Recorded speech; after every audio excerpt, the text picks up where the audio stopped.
లక్ష్మణులకు సుమిత్రామాత అనుజ్ఞ.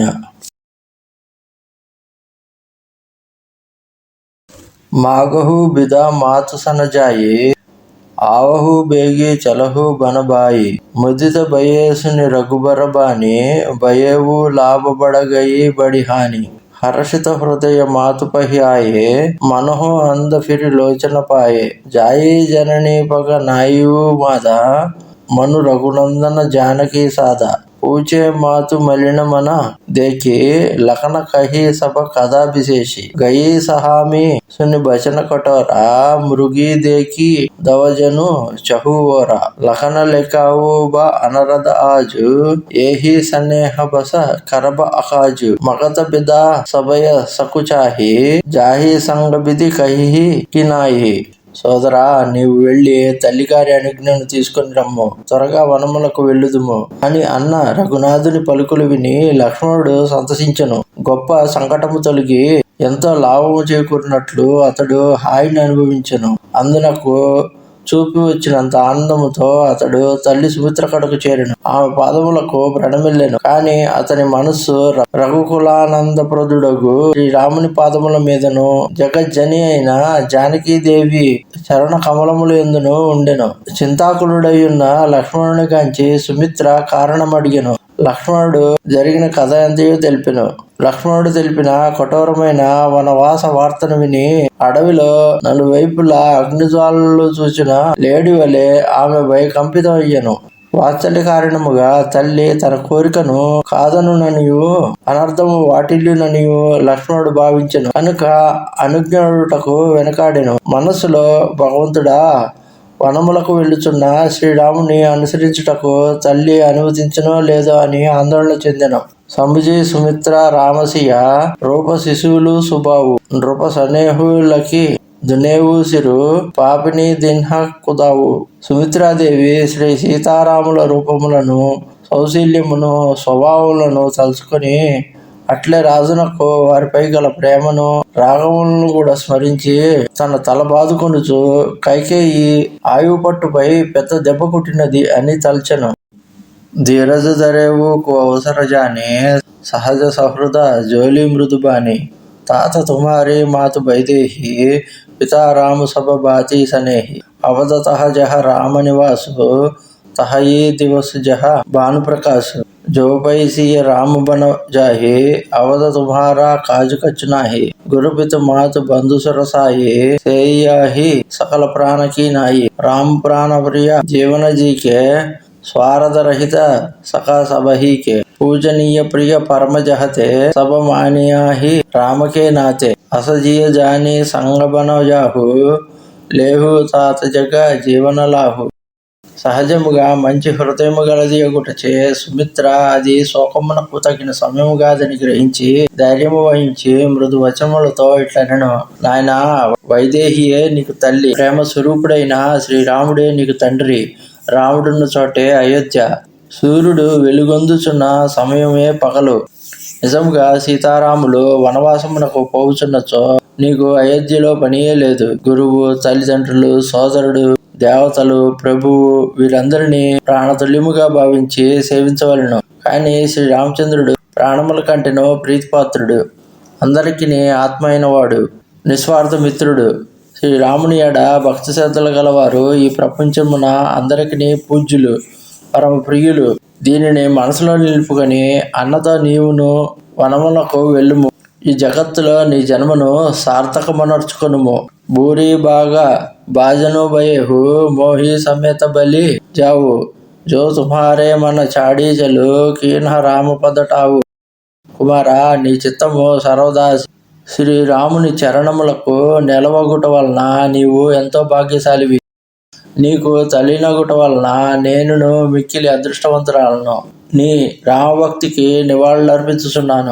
పుత్రవతి జుబతి జగసోయి, రఘుపతి భగతు జాసుసుత హోయి, నతరు జాయి బలి బాది బియాని, రాము బిముఖ సుత తేహిత జాని, తుమ్హరే హి బాగా రాము జన జాహి, దోస రహే తో తాత కచు నాహి, సకల సుకృత కర బడఫలు ఏహు, రామసీయ పద సహజ సనేహు.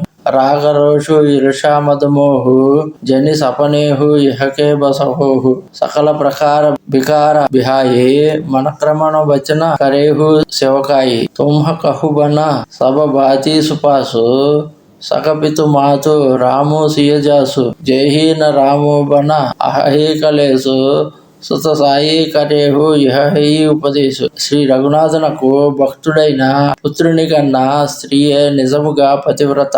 రామునకు విరోధి అయిన పుత్రుని గనుట కంటెను గొడ్రాలుగా ఇండుటయే మేలు. పశువు వలె అట్టి వానికి జన్మనిచ్చుట వ్యర్థము. శ్రీరాముడు వనములకు వెళ్ళుట నీ అదృష్ట ఫలమే, వేరే కారణము లేనేలేదు. నాయన శ్రీరాముల పాదపద్మములపై నిస్సర్గమైన ప్రేమ ఉండుట పురాకృత సుకృత ఫలమే. రాగము, రోషము, ఈర్ష, మదము, మోహము వీటికి స్వప్నములు కూడా వశము కారాదు. అన్ని రకముల వికారములను త్యజించి మనోవాక్కర్మలచే శ్రీరాములను సేవింపుము. వారు నీకు తల్లిదండ్రులుగా ఉన్నప్పుడు వనములోనే నీకు సుఖశాంతులు లభించును. పుత్ర, శ్రీరామునికి క్లేశములు కలుగకుండా నీవు మెలగవలెను. ఇదియే నా ఉపదేశము. उपदेशु यहु जेहि तात तुम्हारे राम सिय सुख पावहि पितु मातो प्रिय परिवार पुरा सुख सुरति बन बिसरावहि तुलसी प्रभु ही सिख देई आयसु दीन पुण्य अशीष दई रति होई अबिरल अमल सिया రఘువీర పద నిత నిత నయి. నాయనా, నీవు తోడుగా ఉండుట వలన సీతారాములు సుఖముగా ఉండవలెను. వారు తల్లిదండ్రులను, ప్రియ పరివారమును, నగర సుఖములను మర్చిపోవలను. ఇదే నా ఉపదేశము. తులసిదాస్ చెప్పుచున్నాడు. ఈ విధముగా సుమిత్రాదేవి మన లక్ష్మణ స్వామికి ఉపదేశించి వనవాసగమనమునకు అతనిని అనుమతించెను. శ్రీ సీతారామ చరణములపై నీ విశుద్ధ ప్రగాఢ ప్రేమ నిత్య నూతనముగా ఉండుగాక అని దీవించెను. మాధు చరణ శిరునాయే బలే తురత సంకిత హృదయ బాగురా బిషమ్మతోరాయే మనహోభాగ మృగు భాగబస. లక్ష్మణుడు మాతృపాదములకు మోకరిల్లి భాగ్యవశమున వల నుండి తప్పించుకొనిన జింక వలె భయపడుచూ వెళ్ళెను. గయేలకును జహ జానకీనాథు భేమనముదిత పాయే ప్రియ సాధు బంది రామ సియ చరణ సుహాయే చలే సంగ నృప మందిర ఆये కహే పరస్పర పుర నరనారి బలి బినాయి విధి బాత బిగారి తన కృపమన దుఃఖ బదన మలీనే బకల మన హో మాకి మధుచీనే పరమీ జహి సిరుదును పచితాహి జనుబిను పంక బిగహి అకులాహి బయి బడి బీర భూప దరబార భరణీ న జాయి విషాదు అపార సచివ ఉటాయి రాయి బైఠారే కహి ప్రియ వచన రాము పగుదారే తీయ సమేత దోయి తనయ నిహారి వ్యాకుల భయవు భూపతి బారి. పిమ్మట లక్ష్మణుడు మిక్కిలి ప్రసన్నచిత్తుడై శ్రీరాముని కడకు వెళ్ళెను. సీతారాములకు నమస్కరించి వారితో కూడా రాజప్రాసాదమునకు నడిచెను. బాగుగా ఆలోచించి నిర్ణయించిన కార్యమును విధాత ఎట్లు భంగపరచెను అని నగరవాసులు అందరూ తమలో తాము చర్చించుకొనుచుండిరి. వారి శరీరములు కృషించెను, మనస్సులు దుఃఖ భరితములాయెను, ముఖములు వాడిపోయెను. తేనె పుట్టలో తేనెను తొలగింపుగా భయపడు తేనెటీగ వలె వారందరూ వ్యాకుల చిత్తులైరి. రెక్కలు తెగిన పక్షి వలె కలవరపాటునకు గురయ్యిరి. చేతులు పిసుక్కొనుచుండిరి, తలలు బాదుకొనుచుండిరి. రాజభవన ద్వారము గడ ప్రజలు గుమ్మిగూడిరి. శ్రీ రామచంద్రుడు ఇచ్చేసినాడని పలుకుచు మంత్రి రాజుగారిని లేపి కూర్చుని పెట్టెను. లక్ష్మణ సహితుడై శ్రీరాముడు వనవాసమునకు సిద్ధమగుట చూచి రాజు మిక్కిలి శోకాకులుడయ్యను. సీయ సహిత సుత సుభగదోవు దేకి దేకి అకులాయి బారహే బార సనేహ బస రావు లేయి వరలాయి. సుకుమారి అయిన జానకిని రామ లక్ష్మణులను రాజు పరికించి చూచెను. అతడు కుమారులిద్దరిని ప్రేమతో పిచ్చిగా తన హృదయమునకు హత్తుకొనెను. సకైన బోలి వికల నరనాహు శోకజనిత వర దారుణ దాహు నాయీ శిశుపద అతి అనురాగ ఊటి రఘుబీర విధాతపమాగ పితు అశీస ఆయసు మోహి దీజై హర్ష సమయ బిసమవు కథ కీజై తాత కియే ప్రియ ప్రేమ ప్రమాదు జసు జగ జాయి హోయి అపబాదు సున్ని సనేహ బస ఉటి నరనాహ బైటారే రఘుపతి గహి బాహ సునహో తాత తుంహా కహుముని కహి రాము చరాచర నాయక హి శుభ ఆరు అశుభ కరమ అనుహారి ఈయసు దేయి ఫలు హృదయ బిచారి కరైన జో కర్మ పాపఫల సోయి నిగమ నీతి అసి కహ సబుకోయి. మిక్కిలి శోకగ్రస్తుడగుటచే రాజు ఏమీనూ మాట్లాడలేకపోయాను. శ్రీ రామచంద్రుడు ప్రేమతో రాజుగారి పాదములకు ప్రణమిల్లి అనుజ్ఞను అర్థించను. నాయనగారు, నన్ను ఆశీర్వదించి ఆజ్ఞేయుండు. హర్షింపవలసిన సమయమున మీరెందుకు దుఃఖించెదరు? తండ్రి ప్రియమైన వస్తువుని ఎడగల వ్యామోహముతో కర్తవ్యమును విస్మరించినచో కీర్తి దెబ్బతినును, నిందలు కలుగును. ఈ మాటలకు మహారాజు ప్రేమతో లేచి రఘునాథుని స్వయముగా కూర్చుండబెట్టి పలికెను. కుమారా, వినుము. శ్రీరాముడు సకల చరాచర ప్రాణకోటికిని ప్రభువని నిన్ను గూర్చి మునులు పలుకుచుందురు. శుభాశుభ కర్మలను పరిశీలించి విధాత వాటి ఫలములను ప్రసాదించును. చేసిన కర్మలకు ఫలితములను అనుభవించుట అనివార్యము. ఇది సర్వసమ్మతమైన వేదనీతి. ఔరు కరై అపరాధ కోవు ఔర పావ ఫల భోగు అతి విచిత్ర భగవంత గతి కోజగ జానై జోగు. కానీ విధి వైపరీత్యమున ఈ సమయమున అపరాధం ఒకరిది కాగా దాని ఫలితమును వేరొకరు అనుభవించుతున్నారు. భగవంతుని లీలలు విచిత్రమైనవి. ప్రపంచమున వాటిని ఎవరునూ తెలుసుకొనజాలరు.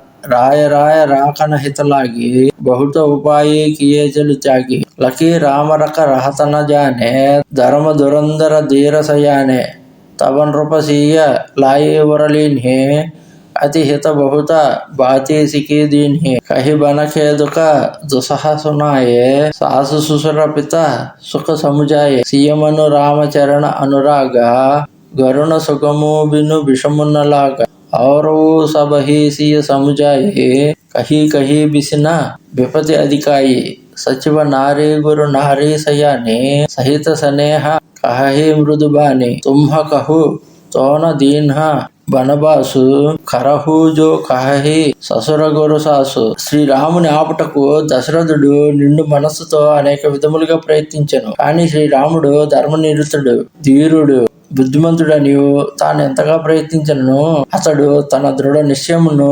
మార్చుకొనడనియు తెలుసుకొని రాజు సీతాదేవిని దగ్గరికి తీసుకొని ఆమెకు పెక్కు రీతిలో బోధించెను. వనవాస క్లేశములు గూర్చి అత్తమామలకును తల్లిదండ్రులకును సేవలు చేయుటలో గల సుఖమును గూర్చి తెలిపెను. కానీ సీతాదేవి మనస్సు శ్రీరాముని చరణముల మీదనే ఉండెను. కావున గృహవాసము సుఖమని గాని వనవాసము కష్టమని గాని ఆమె భావింపలేదు. ఇతరులను వనవాస కష్టముల గురించి మిక్కిలి భయావహముగా వర్ణించిరి. సుమంత్రుని భార్యయు వశిష్ఠ మహర్షి భార్య అయిన అరుంధతియు ఇంకను వివేకవంతులైన కొందరును మిక్కిలి ప్రేమతో మృదు మధురముగా ఆమెతో పలికిరి. రాజుగారి నిన్ను వనవాసము చేయమని ఆదేశింపలేదు కదా, కావున నీ అత్తమామలు గురువు ఆజ్ఞాపించినట్లు చేయుము. సిక శీతలీహిత మధుర మృదు సుని శీతహీన సొహాయి శరద చంద చందనీలకత జను చకయి అకులాని. హితకరములైన ఈ చల్లని మధుర వచనములు సీతాదేవికి ఏమాత్రము రుచింపలేదు. శతధ్రువునందలి చంద్రుని వెన్నెలకు చక్రవాకము వలె ఆమె వ్యాకులత చెందెను. సీయ సకుచ బస ఉతరునదేయి సోసుని తమకి ఉటి కైకేయి మునిపట భూషణ భాజన ఆని ఆగేదరి జోలి మృదుబాని కృపహి ప్రాణ ప్రియ తుంహ రఘుబీరా శీల సనేహన చాడహే బీర సుకృత సుజసు పరలోకున్న సావు తుమహి జానబన కహిహీన కావు అస విచారి సోయి కరహు జోబావా రామ జననీసిక సుని సుకుపావా భోపహి బచన బాణ సమలాగే కరహీన ప్రాణ పయాన్ అభాగే లోక వికల మరుచిత నరనాహు కహా కరియా కచు సుజూన కాహు రాము తురిత ముని భేషు బనాయే చలే జనక జననిహి సిరునాయి. సంకోచ వశమున సీతాదేవి సమాధానమును చెప్పలేదు. అది చూచి కైకేయి తమకముతో వనవాసమునకు తగిన వల్కములను ఆభరణములను పాత్రలను తెచ్చి శ్రీరాముని ముందుంచి మృదువుగా ఇట్లు పలికెను. ఓ రామ, నీవు రాజుగారికి ప్రాణ సమానుడవు. ప్రేమవశమున దుర్బల హృదయుడైన రాజు స్నేహశీలములను విడిచిపెట్టలేరు. రాజుగారు తన యశమును పుణ్యమును పరలోక సౌఖ్యములను సైతము వదులుకొందురు. నేను మాత్రము వనములకు పోనీయరు. ఈ విషయమును బాగుగా యోచించి నీకు యుక్తి అయిన దానిని ఆచరింపుము. కైకేయి మాత ఉపదేశములకు శ్రీరాముడు సంతోషించెను. మహారాజునకు ఈ మాటలు ములుకులు వలె గురుచుకొనెను. నా ప్రాణములు ఇంకను ఏల నిలిచియున్నవి అని నుడుచు రాజు మూర్ఛితుడాయెను. ప్రజలు వికలులైరి, ఏమి చేయుటకును వారికి తోచదాయెను. శ్రీరామచంద్రుడు వెంటనే ముని వేషము దాల్చి తల్లిదండ్రులకు నమస్కరించి ముందునకు సాగెను. ఓం స్వస్తి.